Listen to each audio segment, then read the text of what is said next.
नमस्कार सभी को, स्वागत है आप सभी का हमारी क्लास में। और हमारे आज के सेशन में हम आपसे बात करेंगे आप ही के बारे में। और आप ही के बारे में है, आपकी चिंताओं के बारे में है। विद्यार्थियों के फ़ोन आ रहे हैं, विद्यार्थियों से बातें होती है, सर हम क्या करें, हमें डर लग रहा है, हमारे इतने नंबर बने हैं। ख्याल रखें इस बात का।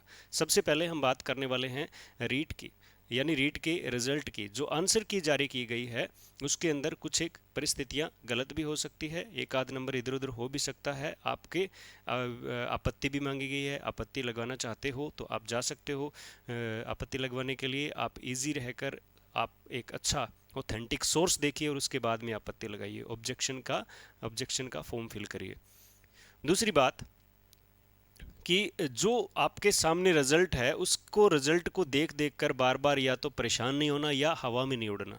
सीधी सी बात है। दो तरह के प्राणी होते हैं, ठीक है।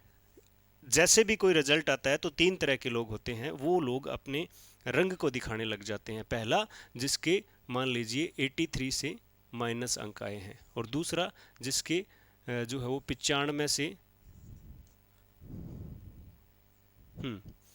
95 से लेकर 100 तक नंबर आए हैं, ठीक है। और तीसरे जिनके आए हैं 120 प्लस नंबर आए हैं। ये तीन लोग हैं। अब तीनों में ही एक जो है परिस्थिति कुछ ऐसी बनी होती है कि तीनों प्रकार के लोग ही अपने आप में परेशान रहते हैं और या बहुत ज़्यादा खुश हो जाते हैं। तो ये लोग इसलिए परेशान हैं, रिस्की लोग हैं ये। ज़िंदगी इनकी जो है वो है ना, ज़िंदगी इनको बार बार तंग करती रहती है। 83 से माइनस 83 चाहिए थे, ठीक है। परेशान हो रखे हैं, मेरे साथ ऐसा क्यों होता है।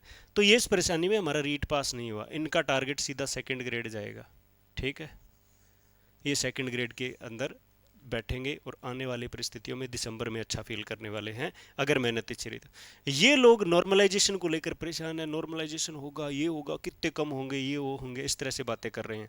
और ये लोग है, हमें तो बिल्कुल बढ़िया तरीके से पेपर हुआ था, आज कराए कल भी कर देंगे, हम ऐसे हम वैसे। तो ये जो है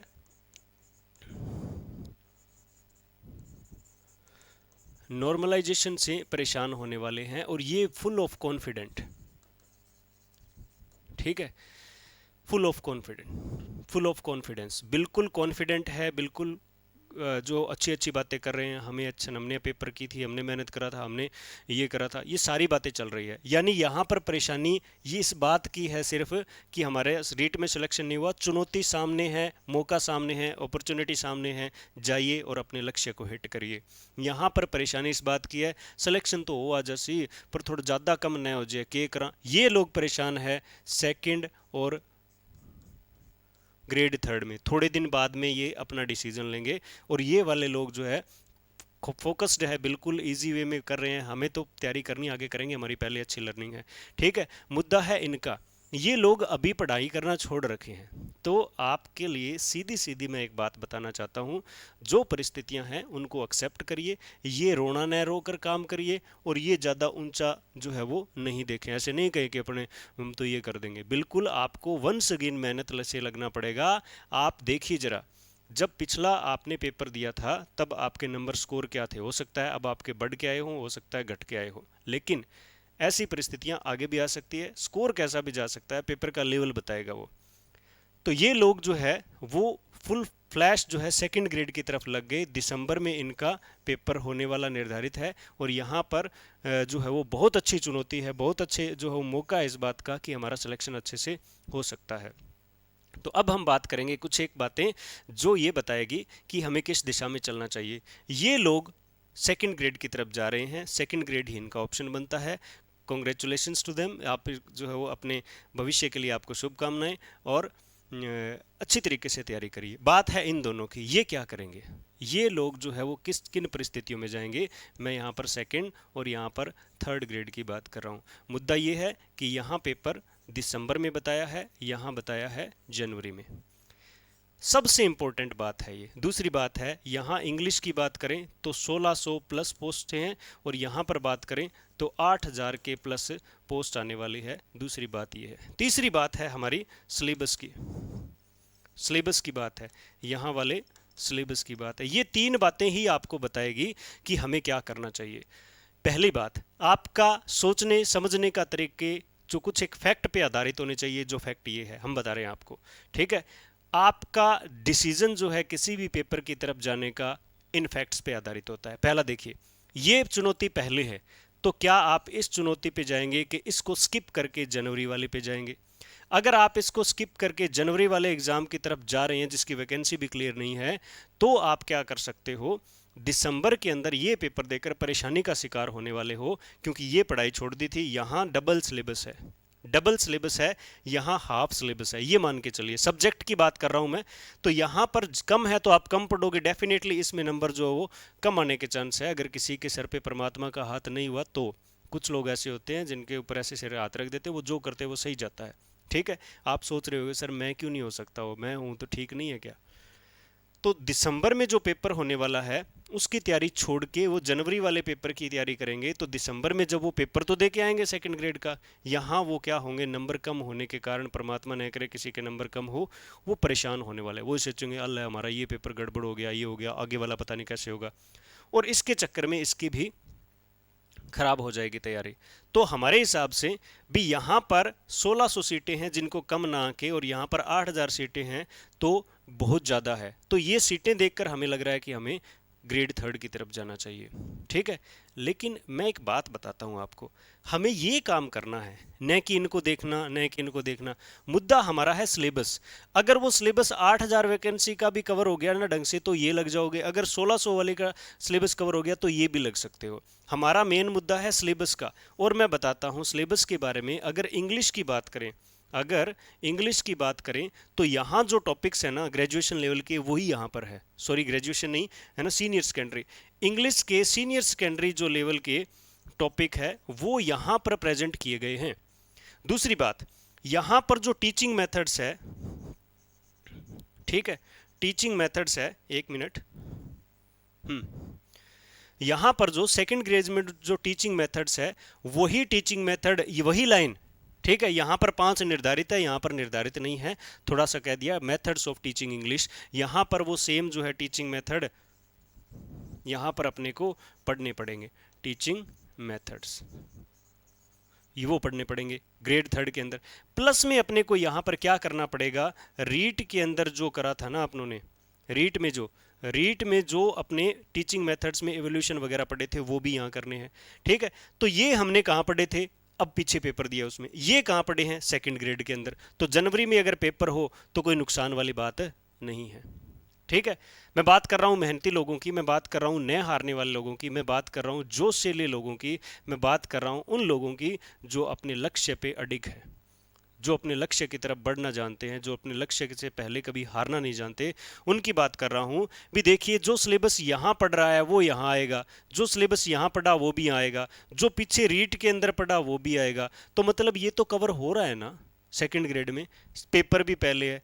according to me you should go for second grade examination, क्योंकि ये पहले है, ये वाला सिलेबस यहाँ भी मिलेगा। और अगर कुछ अलग है, सपोज करें इंग्लिश के अंदर ये टीचिंग मेथड्स अलग है, या फिर जीके के अंदर 1 या 1.5 यूनिट जो है वो एक्स्ट्रा है, तो हमें यहाँ पर 1 मंथ का टाइम भी तो मिल रहा है कि नहीं? ये पढ़ते आ रहे हैं, ये सारा यहाँ पर है, और इतनी बातें यहाँ पर भी पढ़ेंगे। तो according to me, according to my opinion, आपको सेकंड ग्रेड में बने रहना चाहिए, और सेकंड ग्रेड के जो है बेहतर तैयारी में आपको लगना चाहिए, और इसी तैयारी के चलते आपको परिस्थितियों को संभालना चाहिए। जो लोग यहाँ पर जा रहे हैं वो भी मान लीजिए कुछ एक कह रहे हैं, हाँ सर हमने जो क्या करना है, जनवरी के अंदर जो रीट है वही, थर्ड ग्रेड है वही देना है और इसी के अंदर लगना है। बहुत बढ़िया बात है, बस यहाँ परेशान होने से बच जाइएगा।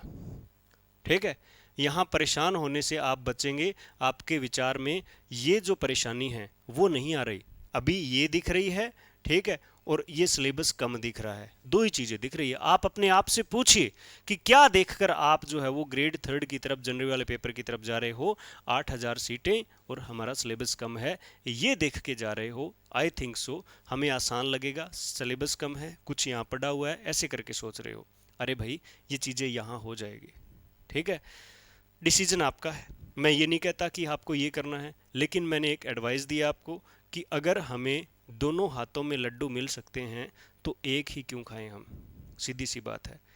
ठीक है, अगर हम दिसंबर में एक बहुत अच्छी तैयारी करके पेपर में उतर रहे हैं और भयंकर तरीके से तैयारी करके पेपर में उतर रहे हैं, तो हम निश्चित ही सफल होंगे।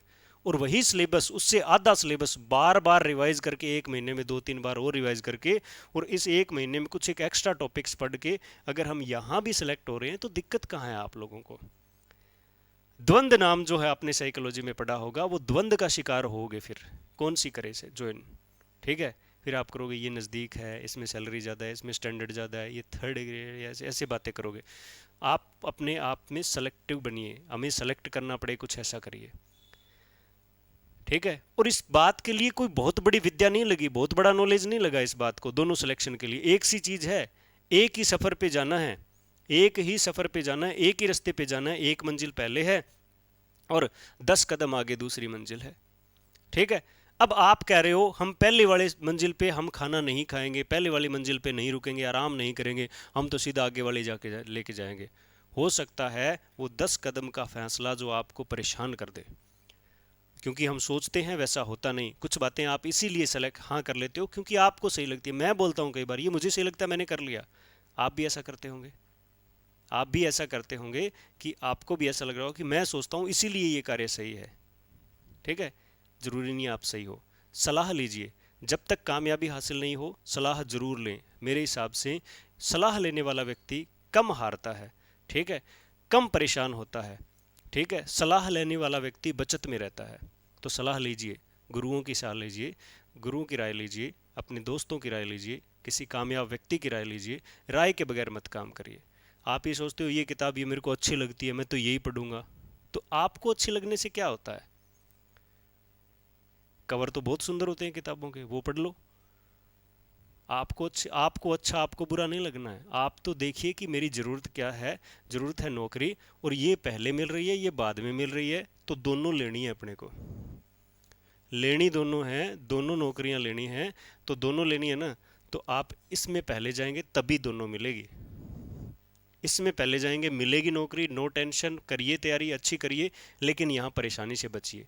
लास्ट बात आज की क्या बात, कि अगर आप यहाँ जा रहे हो तो इस परेशानी से बच लेना। दिसंबर के महीने में अगर परमात्मा न करे आपके नंबर कम आ जाए तो थोड़ा सा ख्याल रख के अपने आप को समझा लीजिए कि मेरी मंजिल ये थी, मैंने यहाँ रुकना ही नहीं था।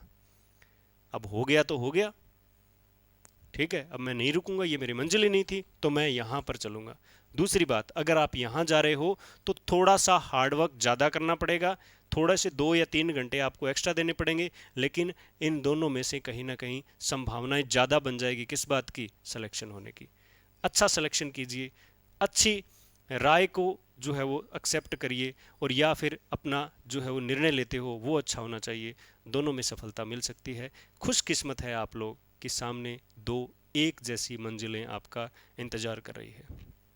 चूकना नहीं है, जो मेहनत करनी है इन्हीं 3-4 महीनों में करिए, जो ज़रूरतें हैं यहीं पूरी करिए, जो बातें हैं वो यहीं पर सोल्व करिए, जो डाउट्स हैं यहीं पर सोल्व करने हैं। जनवरी ना निकल जाए बस, है ना? और भी अच्छी प्लानिंग करेंगे, और भी अच्छी प्लानिंग करेंगे, और प्लानिंग का हिस्सा बनते रहिए। प्लानिंग हम करते हैं हर बार, हर महीने प्लान चेंज होता है, हर महीने परिस्थितियों के अकॉर्डिंग प्लान होता है। प्लानिंग का हिस्सा बनिए। धन्यवाद।